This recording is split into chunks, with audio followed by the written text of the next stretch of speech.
Okay, now we're going to be dividing mixed numbers by a fraction.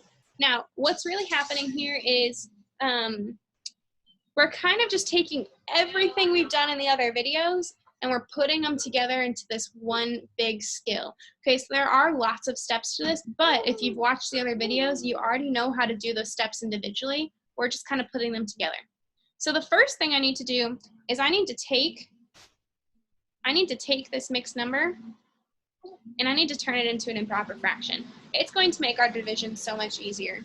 We learned how to do this in the last video, right? There were two different ways. I'm going to do the kind of shortcut where we said 2 times 2 is 4 halves, plus this extra 1 half gives me my 5 halves. Okay, so I'm going to rewrite this whole problem. This is the same as 5 halves divided by 1/3, right? 5 halves divided by 1/3. I just replaced 2.5 with the 5 halves because those are equivalent. Now you already know how to solve this. Look, we just have a division of fractions problem. So now what I'm going to do, I know I keep my first fraction. Instead of dividing, I multiply by the reciprocal of the second one, which is 3/1. 5 times 3 is 15. 2 times 1 is 2. You can leave this as an improper fraction. 2 is prime, so I'm asking myself, can I divide 15 by 2? And I can't, right? So you can leave it as an improper fraction or as a mixed number. We can do long division. 2 goes into 15 7 times. 2 times 7 is 14. Yeah, good job, Eli. Eli's doing the math over here. Okay, so this is 7 and 1 left over out of 2. So you could also write that this is equivalent to 7 and 1/2. Either way is totally fine. So I want you to go ahead and try these two on your own. And when you're finished, first step is I need to turn my mixed number into an improper fraction. 4 times 4 is 16, plus the 1/4 left over is 17/4 divided by 1/2.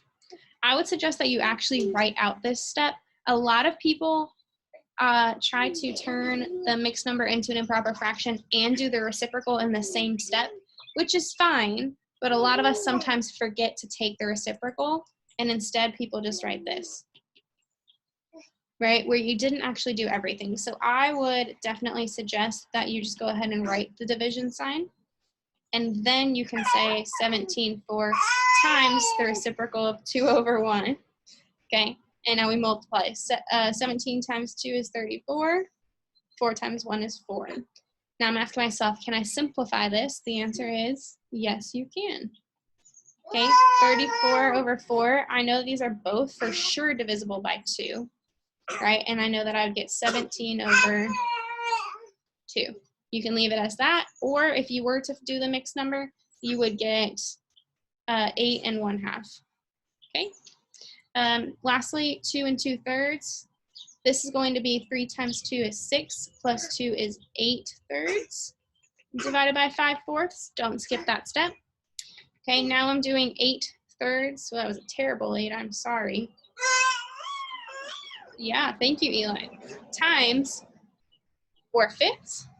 8 times 4 is 36/15. Now this one's tricky. You kind of have to ask yourself, is there anything that I can divide these by? And I don't think that there is. So now I'm asking myself, can I divide them both by, ooh, there is something we can do. I can divide them both by 3, right? I thought to myself, 2 doesn't work, so now I'm gonna try 3, and 36 divided by 3 is 12. 15 divided by 3 is 5. You can leave it like that, or you would simplify that to get 2 and 2/5. Okay, if you want to turn that back into a mixed number. All right, if you have any questions, please feel free to text me. I know that this is kind of a lot because there are so many little steps, but just take it one step at a time and you will be just fine.